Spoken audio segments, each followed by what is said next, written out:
November 26, 1922. A sealed door. 3,000 years of silence. Broken. Howard Carter entered first.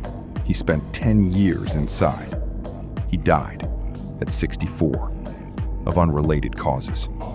Lord Carnarvon was dead within 5 months. The world called it a curse. The evidence called it something else. In 2002, Mark Nelson at Monash University ran the numbers. The result? P equals 0.87. Statistically, insignificant. So why did people die? And why does the question still not have a clean answer? Tomb KV62, sealed around 1323 BC, untouched for 3,245 years. Inside, 5,398 objects, packed into 110 square meters, one of the smallest royal tombs ever found. According to Zahi Hawass, in a 2010 JAMA study, Tutankhamun likely died from malaria, combined with avascular necrosis of the foot bone. Death will come on swift wings. That inscription was never found in the tomb. It was invented by a journalist in 1923. Arthur Conan Doyle publicly stated in 1923, elemental spirits killed Carnarvon. The press treated it as expert testimony. Carter kept meticulous diaries. 10 years of entries. His Griffith Institute records show 0 mentions of any curse as real. 2 explanations exist. One involves spirits. One involves spores. Only one of them has been measured in a laboratory. Carnarvon suffered chronic lung disease since 1901, 22 years before the tomb opened. His immune system was already compromised. Inside sealed Egyptian tombs, CO2 levels reach 3 to 5%.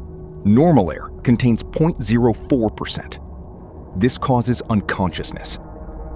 In 1999, microbiologist Gotthard Kramer at Leipzig found viable spores on 40 examined mummies. The species? Aspergillus niger. A related species, Aspergillus flavus, produces aflatoxin B1. The IARC classifies it as a Class 1A carcinogen, a confirmed human cancer agent. Carnarvon entered a sealed space containing live fungal spores. His lungs were already damaged. The outcome was medically predictable. Herbert Winlock calculated in 1934, of 26 people present at the opening, only 6 died within 10 years. He called it normal. Richard Bethel, Carter's secretary, was found dead in bed in 1929. No established cause. He was not present at the original opening. Bethel's father, Lord Westbury, jumped from a window shortly after. His note mentioned the curse. The note was real. The cause remains open. In 2023, Cairo University found Cladosporium spherospermum spores in undisturbed tombs across the Valley of the Kings. It causes severe respiratory damage. The fungal risk was not universal. It targeted the immunocompromised. Carnarvon qualified. Carter, at the time of entry, did not. When Carnarvon died in Cairo on April 5, 1923, the city lights went dark for several minutes. Witnesses confirmed it. Engineers later cited a grid fault. Nelson's 2002 BMJ study measured 44 participants. Median survival, cursed versus not cursed, 70 years versus 75. P equals 0.87. The aggregate data does not support a curse, but 3 specific deaths remain without complete medical explanation.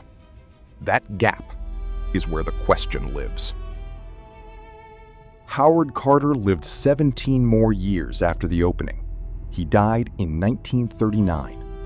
If a curse existed, it had a very specific target selection problem. Conan Doyle was the world's most famous detective author. In 1923, his name carried the weight of rational authority. That weight was misapplied. In 1923, a story filed in London reached Cairo, New York, and Sydney within 48 hours. Corrections traveled slower. They always do. The biological explanation is measurable, but it only accounts for some cases. The others require a different kind of examination, one the data alone cannot complete. The 2010 DNA analysis published in JAMA identified malaria parasites in Tutankhamun's remains, but part of the Egyptological community disputes the methodology to this day. When scientists disagree about a 3,000-year-old death, that disagreement is itself data. It tells us what the evidence cannot yet resolve.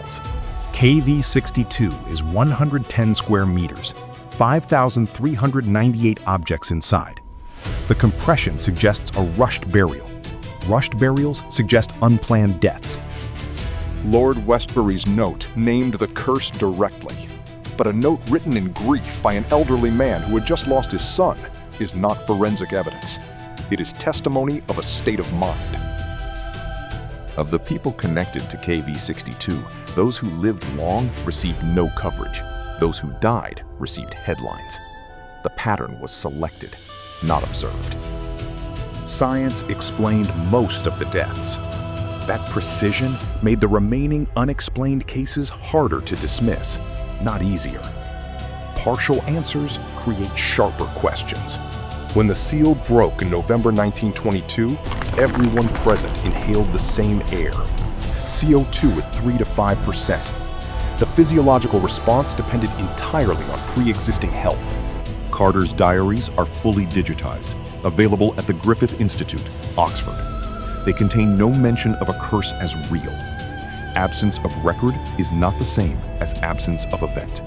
Howard Carter died of lymphoma in 1939. Aflatoxin B1, the compound produced by Aspergillus flavus, is a known lymphoma trigger. The interval between exposure and onset? Years, sometimes decades.